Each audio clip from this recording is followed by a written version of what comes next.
Arjun Ramamurthy is the SVP of Technology at the 20th Century Fox Studio. And he's involved in the development, and has been involved in the development of IMF from the beginning. He's responsible for defining the next generation of workflow for Fox, for the feature film area, the TV post-production area, digital content processing, downstream distribution, and archiving. I think that sounds like everything. So we're really glad to have him here. And remember what I said at the beginning, we wanted people who have been living with file formats and trying to find a way to make life better and simpler, to really tell some of their experiences. And that's why we've asked Arjun to join us today. So thank you for doing so.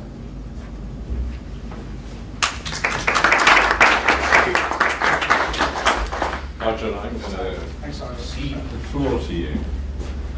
So this is the best example of IMF. You can replace assets interchangeably very easily, and clearly that's a way better asset. So sorry for being here only for a short while. Thank you, Clyde. Thank you for coming. But our group is actually very well represented by Dave Neeland and Brian here. They're actually living the production of IMFs as we speak, and delivery of IMFs, and all the challenges that we've had primarily with interoperability and stuff. I'm also honored to actually be chair of the OPL drafting group inside 35PM50. So inside SMPTE, 35PM50 is primarily charged with everything IMF, from what we've done on the audio track as well as image encoding and stuff. But then CPL and OPL were, and I think I see a few people who are actually members of CPL, OPL. One of the things that we're doing is actually also extending OPL for additional capabilities. And I think the live TV example is one example in which we can talk about how we have the core assets with all of the versioning capabilities, all of the capabilities that we can essentially hold in the promise of IMF, but at the same time be able to transform this multivariate package, much like Albert was saying, into something that can actually be played out linearly. So it allows for the capabilities of essentially an EDL with all of these assets and asset maps be transformed into something that you want as an end deliverable. You can then apply your standard QC practices to them. You can apply everything that your regular playout service would do. So it permits you to have all the capabilities of what a downstream player would do.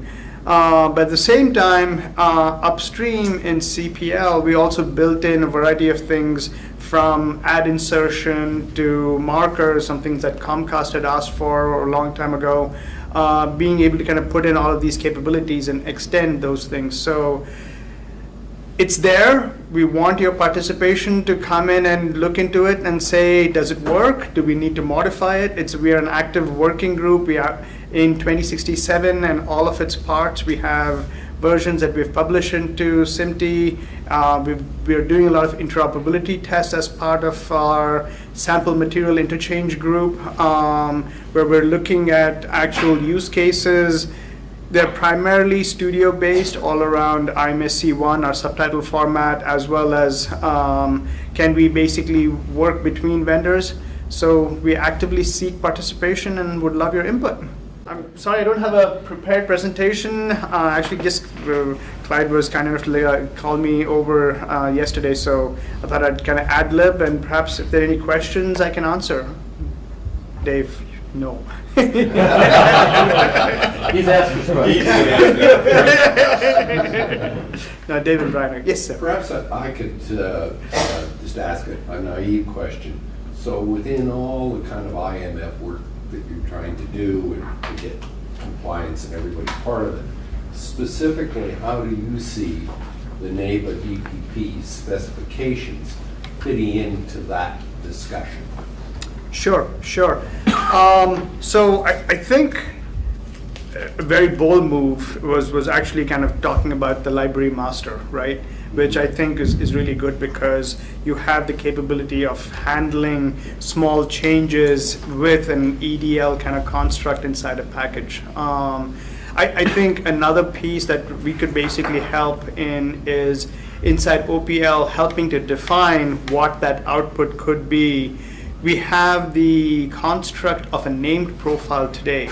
So what you can do inside OPL is you can actually just call out, for lack of a better word, let's just say it is the Fox Media Services deliverable to customer A. And that is encoded as a named profile, and then your favorite encoder company could basically do all the things that you wanted to do. So a NABA DPP could be, once we kind of get to that consensus, could be that profile, which everybody agrees to make, and then we can help qualify it through all of our interoperability tests. So that is, I think, how one model in which we could go, but there are way smarter people here who could probably figure out more ways which we could help. So, Well, it's interesting because you've got your hands on it, so thank you for that. oh, our pleasure. All right. Thank you very much, Arjun. Appreciate your stopping by. And No problem, you're welcome Clyde. to stay and have some dessert. I would love to, but I unfortunately have to move on. And we have to replace with a better asset anyway. So, thanks. Thank you so much.